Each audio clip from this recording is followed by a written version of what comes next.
Welcome, Dr. Epic here, and what we're going to discuss today is World War II America, specifically all of the fighting in Africa and into Southern Europe, as well as the huge naval battles across the expanse of the South Pacific.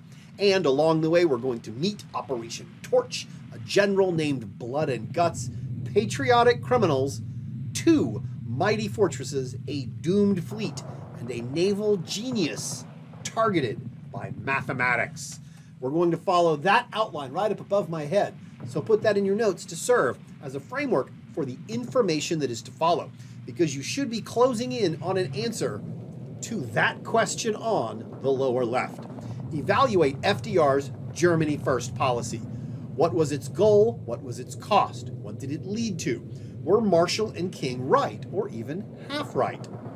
In light of how the Second World War developed, was Germany First a wise decision, especially given the alternatives? How did it shape the post-war world? Now, in January of 1942, FDR and Winston Churchill meet at the Arcadia Conference, where they settle on the Germany First strategy. First, the Allies are going to defeat Nazi Germany, and afterwards they will tackle Imperial Japan. Now, essentially, the Germany First plan ended up having 4 points to it. 1, save Russia and prevent it from collapsing in the face of the German attack. 2, to fight and win the Battle of the Atlantic, driving the U-boats from the ocean. 3, to invade North Africa and then the soft underbelly of Europe. And finally, 4, to kind of hold the Japanese where they were and deny them the southern resource area. Now, we've already covered number 1 and number 2. Save Russia was a partial success, and fight and win the Battle of the Atlantic was a total success. And now we're going to deal with 3 and 4. 3 being the plan to invade North Africa and then afterwards the soft underbelly of Europe. Now, the German-Russian struggle on the Eastern Front was nearing a stalemate throughout 1942 and 1943. Stalin in Russia wanted a second front, an invasion of Europe to take pressure off of Soviet Russia in the east. Now, the Americans agree, and they actually want to invade occupied France by the end of 1942. However, Churchill, that's him right up there, Churchill and the British strongly disagree. They had been raiding the French coast, and they had been scouting the Norwegian coast and looking all along the beaches and rocky coast. And they said, look, Hitler has built a mass of fortifications along France. It is heavy fortifications all along the coast. And this becomes known as Germany's vaulted Atlantic Wall. Now, the Atlantic Wall was an impressive set of fortifications. You can see it right up above me. It's a combination of heavy bunkers with heavy artillery, pillboxes lined with machine guns, and all of these things are overlooking a beach strewn with barbed wire and tank traps and minefields. I mean, you can see it right up there. The whole thing is this massive death trap. And the Atlantic Wall extends all along the coast of France and up into Norway. This was an impressive set of fortifications. And the British simply said, we cannot crack the Atlantic Wall, at least not right now. So they offered an alternative. Churchill's alternative was North Africa. Now, since 1940, the British had been fighting the Italian army in Africa, and the Italians had been backed by the elite German tanks of the Nazi Afrika Korps and their brilliant commander, Erwin Rommel, the famed Desert Fox. Now, the idea was that the Allies could open a second front in Africa and then attack north into Italy or Greece. Thus, they can go into the soft underbelly of Nazi Europe, hopefully going up through there and eventually into Germany itself. The Americans agreed, and in November of 1942, they launched Operation Torch, the American invasion of North Africa. All along the coast of North Africa, more than 100,000 American soldiers landed on the beaches, and they quickly advanced to the east, seeking to trap the Italians and the Afrika Korps. In February of 1943, for the very first time in World War II, the Americans and the Germans meet in open battle at a place called the Kasserine Pass. The Americans are confident, the Americans are equipped, they are ready, and the Americans get absolutely wrecked. The Germans smash the U.S. Army. The American tanks are too slow. The American guns are too weak. The American soldiers are poorly led and poorly organized. The American generals are too timid. The massive defeat at Kasserine Pass allowed the escape of the elite German Panzer Corps of Erwin Rommel and many of his really high-end elite soldiers. The one American general who was even close to being effective at the Battle of the Kasserine Pass was this sort of small-known figure named George Patton. And George Patton was actually promoted to lead the effort in an attempt to sort of reorganize and rebuild the American army in the wake of this massive defeat at Kasserine Pass. And this is what Patton does. Patton proceeds to reorganize the American army in Africa. He emphasizes aggression. He emphasizes strict military discipline. He tours the forward areas himself. George Patton is not a general to be 100 miles in the rear.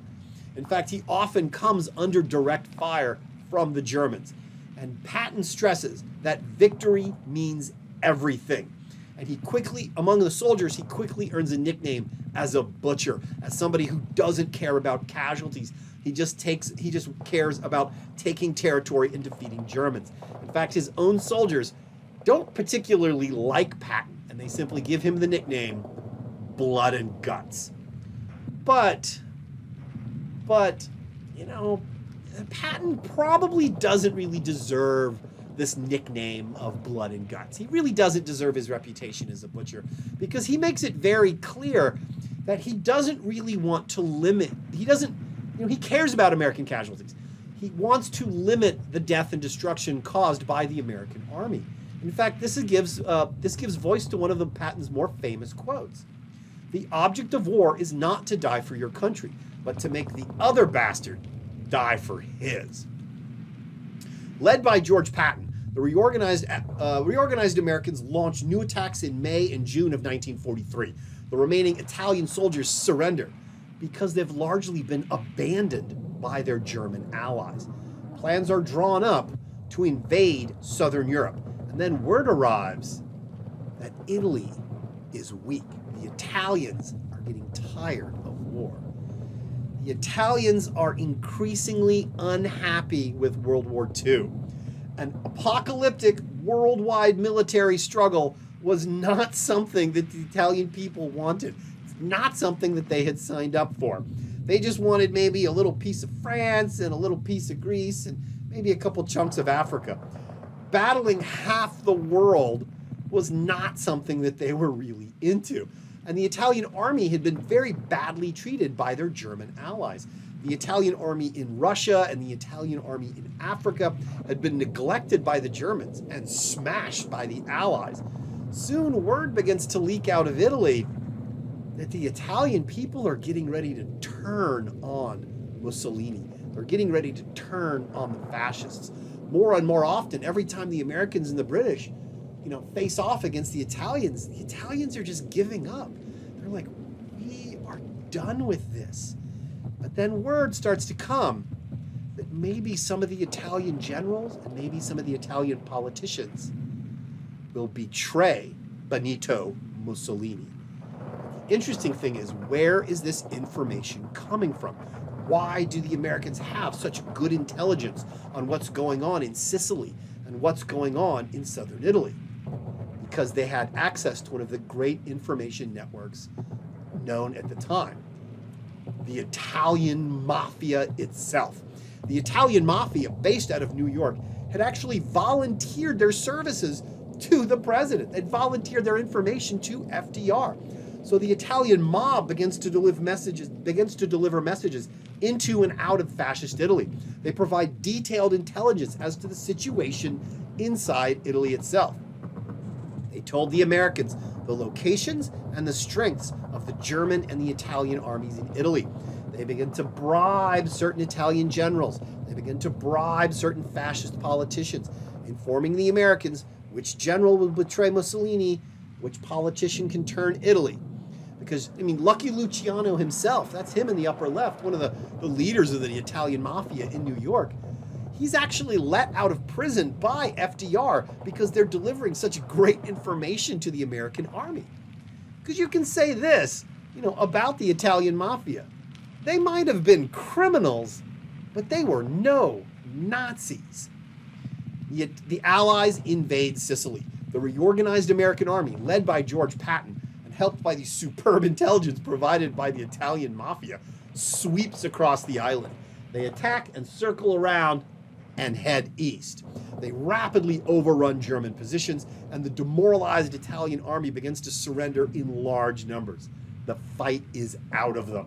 And finally, the Allies prepare for the invasion of Italy itself.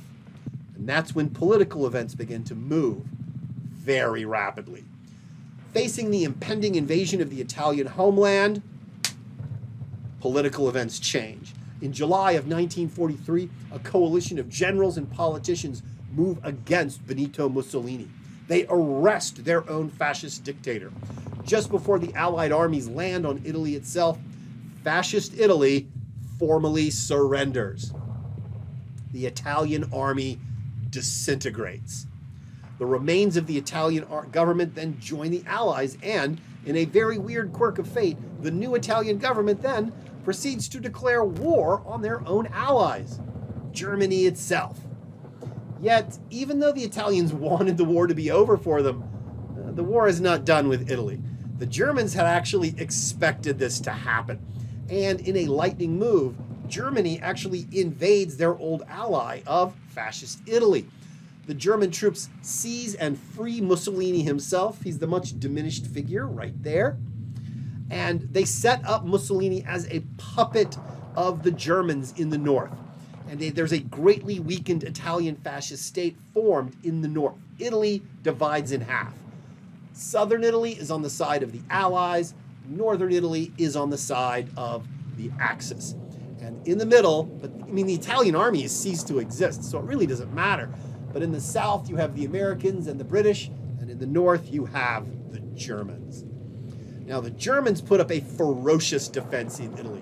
What they basically do is they build a series of very strong defensive lines.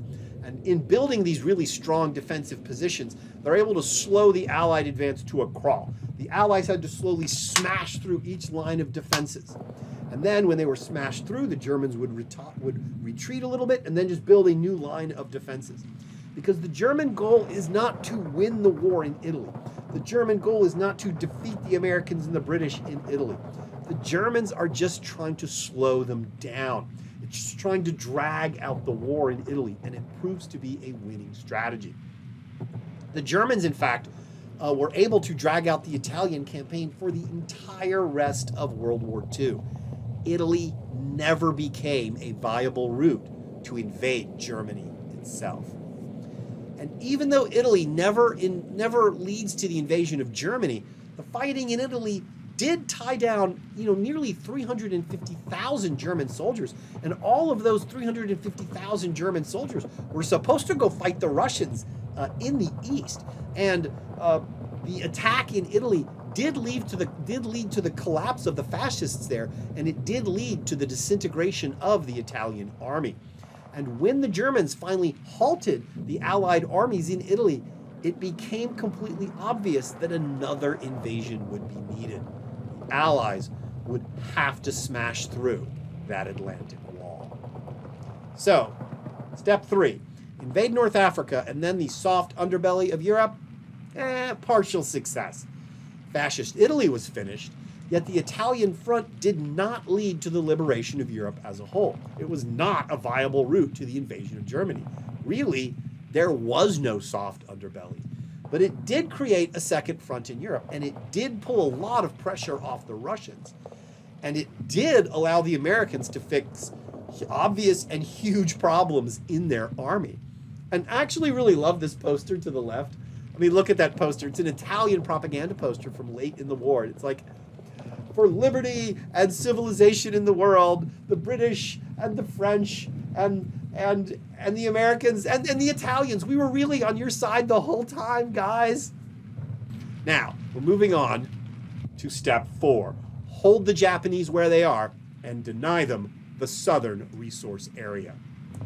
Now, if you'll remember what the Japanese plan was, it was basically this. The Japanese plan was to cripple the U.S. fleet and then push south, right along there, to secure the southern resource area, what today we call Indonesia.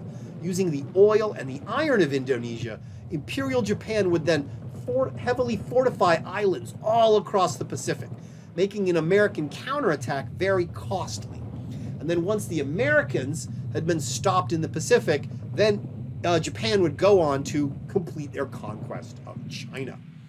Now, the Allied goal is to simply hold the Japanese where they were and deny them the southern resource area. Now, the Americans estimated that it would take them roughly 2 years to rebuild the U.S. Navy after the defeat at Pearl Harbor, but the remains of the U.S. Navy would be needed to hold California and Hawaii. So a lot of the Pacific was going to be on its own. So the Allies hoped that they could hold the Japanese in place with a few key defensive locations. First would be the fortress of Bataan in the Philippines. And secondly, there would be the fortress city of Singapore in the south. And then finally, they were going to create a new fleet to defend Indonesia, the ABDA fleet, a joint creation of 4 nations. It's called the ABDA fleet because it consists of American, Britain, Dutch, and Australian ships. Now, the Japanese attack south begins. The Japanese first attacked the Philippines on December 22nd with landings all across the islands. The American Filipino forces, knowing that the U.S. Navy is not going to come help them, withdrew into the great mountain fortress of Bataan. The Japanese are stunned by the scale of the American resistance. The Americans and the Filipinos fight side by side, led by the calm leadership and bold tactics of a true American military genius, Douglas MacArthur. The Americans defend positions against the Japanese attack, then withdraw orderly to the next prepared position, frustrating Japanese offensives for months. The Japanese are finally stopped at the edge of the great fortress of Bataan. Now, if you look at that map right above me, Bataan is there. It consists of this huge mountainous peninsula overlooking the city of Manila. And the Battle of Bataan lasts from January to March of 1942, with the Japanese launching attack after attack on the isolated fortress. Led by Douglas MacArthur, the soldiers there, now known as the Bastards of Bataan, hold on for 3 months, and they could have held on longer, but they start running low on ammunition, they start running low on water, they start running low on food. Now, MacArthur makes plans for a final stand, just like George Armstrong Custer in the 7th Cavalry.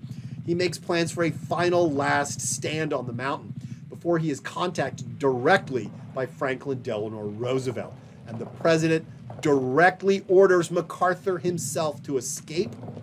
MacArthur doesn't want to leave Bataan, but he is given a direct order by the president himself. He escapes on a speedboat, and after a few months, they just run out of ammunition, food, and water on Bataan.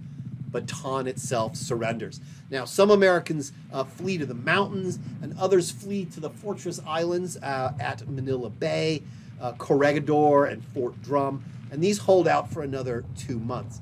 In fact, if you really want to listen to some really, really depressing broadcasts, listen to the last Morse code broadcast from the fortress of Corregidor, where the soldiers are talking about hearing the Japanese enter the concrete tunnels of the fortress itself.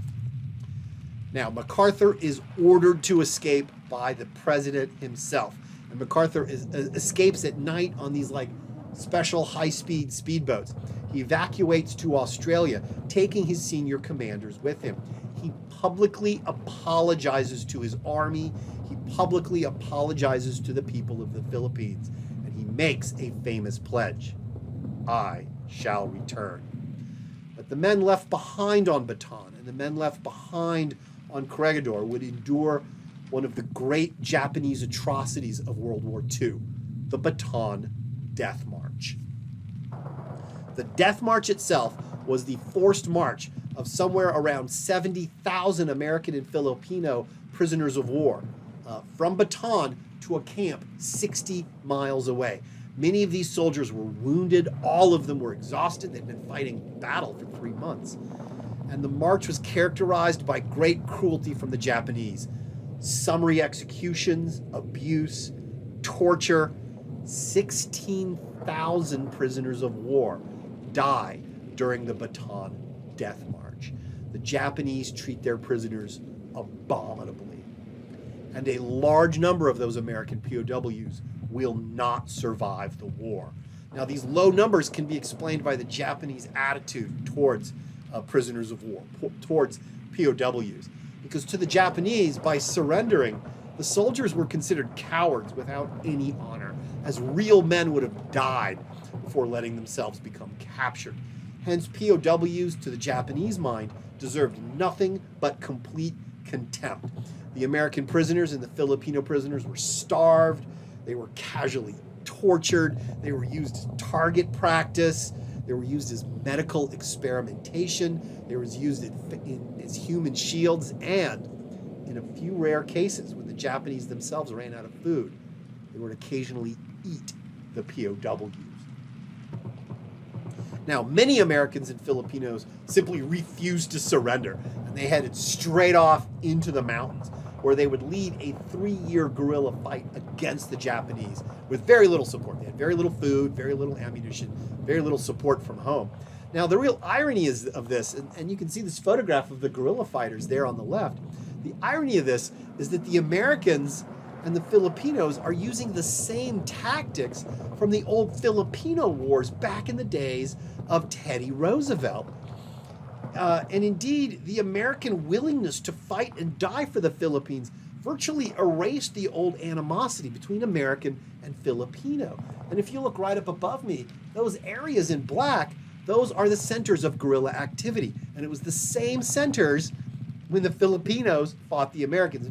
At the same time, Japan moved against the fortress city of Singapore in February of 1942. Now, Singapore itself was considered impregnable. The Gibraltar of the East, it was called. It had powerful guns facing the ocean. It had an impenetrable jungle behind it. But the thing is, the jungle was not that impenetrable. Now, there were these little trails that snaked through the jungle. And the jungle trails were too rough for vehicles. They were too small for tanks. And the jungle itself was too hostile for animals, so you couldn't bring in horses or mules. But the Japanese found an incredibly clever workaround. They could move an army through those jungle trails using bicycles. So they unload their army in Malaysia and march rapidly through the impenetrable jungle towards the rear of Singapore. The whole time riding their military bicycles. Outflanked by the surprise attack through the jungle, the impenetrable fortress city of Singapore collapses and surrenders on February 15th. Over 130,000 British, Indian, and Australian POWs entered the hell of the Japanese prison camps. Many of these men as well would not survive. Winston Churchill called it the greatest British military disaster in 100 years. Lastly, there was the ABDA fleet, American, British, Dutch, and Australian. This was a force of around 40 Allied ships that included American ships, British ships, Dutch ships, and Australian cruisers, destroyers, and even one of America's few precious aircraft carriers. That's it right there. The USS Langley, CV-1. In fact, it was the first American aircraft carrier. And this fleet included one of the few really big ships that survived Pearl Harbor, the USS Houston. That's it on the upper left. After the fall of Singapore, the ABDA fleet is all that stands in the path of the Empire of Japan. And at the end of February 1942, the Japanese Navy moved against this fleet. The result was a series of big sea battles in the waters in and around Indonesia, most notably the one pictured right above me, the Battle of the Java Sea. It was a complete and total disaster. The ABDA fleet was annihilated. All of the major ships were sunk. The USS Langley, sunk. The USS Houston, destroyed and sunk. Only a handful of tiny ships were able to escape to Australia. And with the defeat of the ABDA fleet, the Japanese have now captured the southern resource area. With the conquest of Indonesia, the Empire of Japan had everything it needed to fight a war for years. The Dutch colony surrenders. The Japanese now have the oil refineries of the Southern Resource Area, the iron, the timber, the rice, and all of that is going to be loaded on ships and used to fuel the Japanese war effort. And Japan proceeds to turn Indonesia into a giant slave camp, forcing millions of Indonesians into slave labor, building huge brothels for the Japanese soldiers, and forcing thousands and thousands of women into sexual slavery. The Japanese occupation of the Southern Resource Area, the Japanese occupation of Indonesia, is intensely cruel. Around 4 million civilians will die in Indonesia. This is a direct result of the Germany First policy. So again, here was the plan for the Pacific. We had the Fortress of Bataan, we had the Fortress City of Singapore, we had the ABDA fleet, and these defenses, which were supposed to last for 2 or 3 years, had collapsed in less than 5 months. And again, the whole time this disaster in the Pacific is unfolding, the United States is pulling sailors, pilots, ships, and planes out of the Pacific and sending them to go fight the Germans in the Atlantic. In fact, the situation in the Pacific is so grim that Admiral King himself goes to FDR. He convinces FDR to begin to divert resources back to the Pacific. Admiral King says, "This is exactly the disaster that I warned you was going to happen." And FDR agrees. Ships that were pulled from the Pacific and sent to the Atlantic are told basically to turn completely around and go back to the Pacific.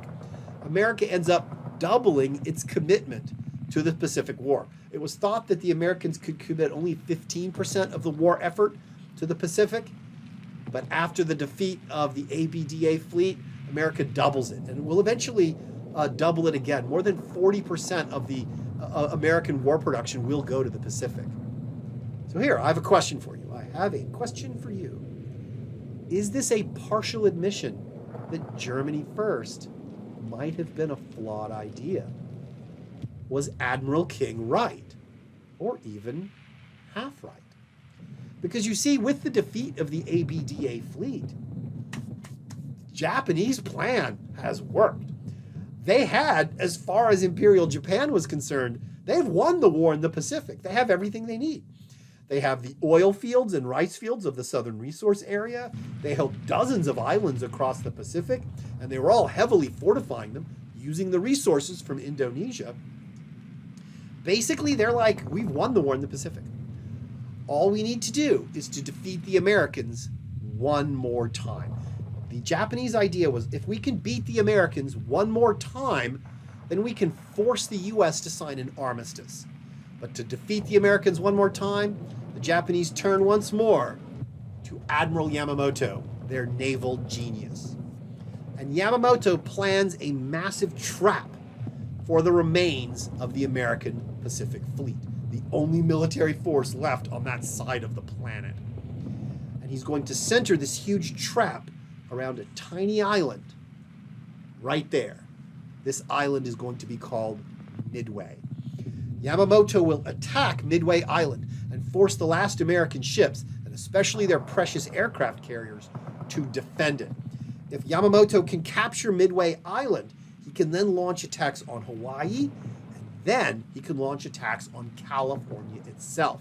And his idea is that once we start bombing Hawaii, once we start bombing California, that will force the Americans to sign a peace treaty. And again, Yamamoto's idea is pretty good. I mean, it's a very complex idea, but it doesn't really matter. Yamamoto's fleet is twice the size of the American fleet. He had more battleships, he had more carriers, he had more planes, he had more submarines. But there was something that Yamamoto didn't know. What he didn't know is that the American mathematicians had cracked the Japanese naval codes. There's the computers right up there on the left. Now, we didn't have Alan Turing's, big bomb, so all of this computing had to be done by hand. And that's what they called the women there, who were working out all of these mathematical tables right up there and translating the Japanese codes into something the Americans could listen to. And the Americans were listening in. The Americans were listening in as Yamamoto was ordering his ships around. They were listening in as he prepared his plans. They knew exactly what Yamamoto was doing, where the ships were, and what they were doing. Then the Americans take this trap that Yamamoto has prepared for them, and they turn this trap around. They turn it into their own trap for the Japanese fleet. And they spring this trap on June of 1942. This is the Battle of Midway. The Battle of Midway is one of the most decisive military clashes in world history. It is one of the most important naval battles ever. And now, the Battle of Midway itself is this clash between the American and the Japanese fleet. And it's a really complex series of battles because the two fleets never actually meet one another. It's basically, you can see that map on the lower left. It consists of basically these punches and blocks, almost all done by submarines and aircraft, as the submarines and torpedo planes and fighters and bombers, as they all pounce on one another and blow up ships and shoot torpedoes. But with their advanced intelligence, the Americans know where the Japanese fleet is. And in the course of one afternoon, the elite carrier strike force that the Japanese have been training for years, the Kido Butai, is annihilated. Of the 6 elite carriers that the Japanese have, the Americans hit and destroy 4 of them. They smash Yamamoto's carefully trained crews, carefully trained pilots. It is a complete disaster for the Japanese. The Kido Butai is annihilated. Yet, here's the important thing to remember about Midway. Midway was a huge American win, but Midway was a defensive battle, okay? The American victory there only prevented a complete Japanese triumph in the Pacific. The Empire of Japan still held the southern resource area. They still held dozens of islands across the Pacific. So Yamamoto now has to rebuild his navy after, the United States Navy has destroyed the Kido Butai. He now has to rebuild the Japanese Navy from the disaster at the Battle of Midway. So Yamamoto's new strategy is this. Okay, this is what we're going to do. What we're going to do is build a series of defensive actions across all of the islands of the Pacific. We're going to build a line of fortress islands all across the Pacific, and then we're going to have a series of small actions in the Solomon Islands. Now, through 1943, this leads to a series of really small, really sharp battles all across the Solomon Islands, most notably and most bloodily on the island of Guadalcanal, where my own Marine grandfather fought. These were mostly small, really sharp defeats on the part of the Japanese. Now, these savage little fights drag on through the rest of 1942. They drag on into 1943 because you see neither side wants to really risk their damaged navy. The U.S. Navy is still rebuilding from Pearl Harbor, and the Japanese Navy now has to rebuild from Midway. Neither side wants to risk the remains of their fleet. So it's this sort of tit-for-tat fighting all across the Solomons. But Yamamoto is not optimistic. In fact, Yamamoto is quite depressed. Yamamoto is not sanguine about a long-term struggle with the United States. And he says this in this really famous quote of his, right up above my little yellow box. This is what Yamamoto says. In the first 6 to 12 months of the war with the United States and Great Britain, I will run wild and win victory after victory. But then, if the war continues after that, I have no expectation of success. Yamamoto doesn't think the Japanese are going to win the war. The best strategy he can think of, and it's the only strategy he can think of, is to settle on a long war of attrition. We force the Americans to take all of these fortress islands one by one, hoping that the Americans will eventually tire of the war and that some sort of armistice can be achieved. But after Pearl Harbor, Yamamoto is not hopeful. He thinks Japan is going to lose the war.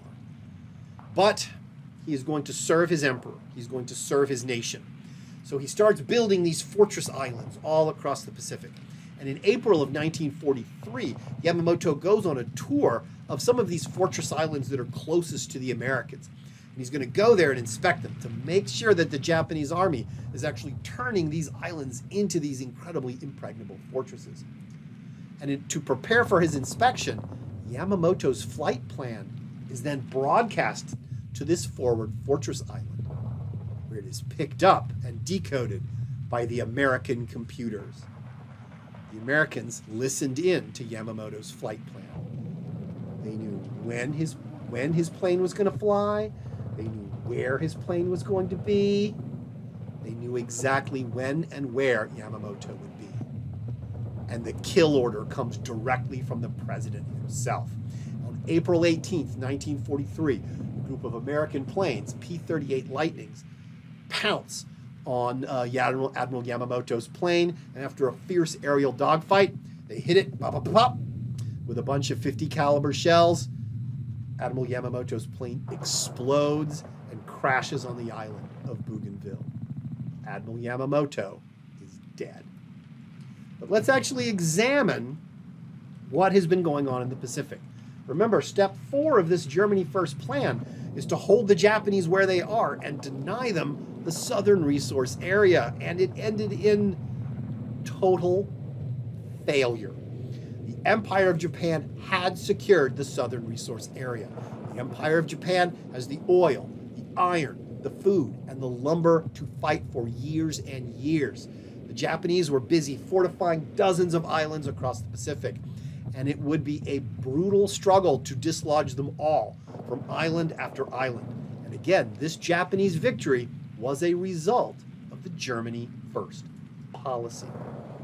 Now, I mean, let's actually talk about alternatives. Let's talk about alternatives. You know, could the U.S. Navy have prevented the loss of the Philippines? Could the U.S. Navy, if they weren't so concerned about protecting Hawaii and California, could they have saved the ABDA fleet? Could they have pushed the Japanese away from the southern resource area? I mean, nobody knows. Nobody really knows. I mean, Admiral King thought they could have, but I mean, he's like a super confident naval commander. Of course he's going to think that. The truth is that nobody really knows. But what we do know is that the Americans could have made a fight of it, and they really didn't. They could have at least kept the Japanese from fully occupying the islands and fully, fortifying all of these fortresses across the Pacific. Maybe if they were very lucky, they could have pushed off the Japanese occupation into 1943. Maybe they could have saved half of the 4 million Indonesians that the Japanese were going to murder. But they didn't, because they were pursuing a Germany First policy. Now, you should be formulating a really good answer to this question right there. Evaluate FDR's Germany First policy. Because we're going to get to the end of the war in the next section, and I will see you there.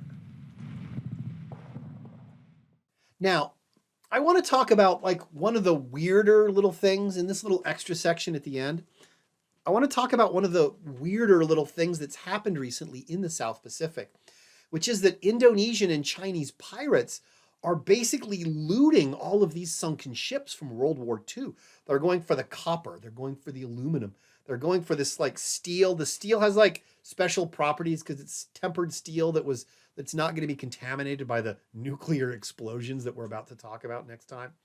So basically, one of the things that's happened is that these Chinese and Indonesian barges will go out to where these wrecks are and just lower these huge cranes and just start ripping these ships off the bottom of the ocean.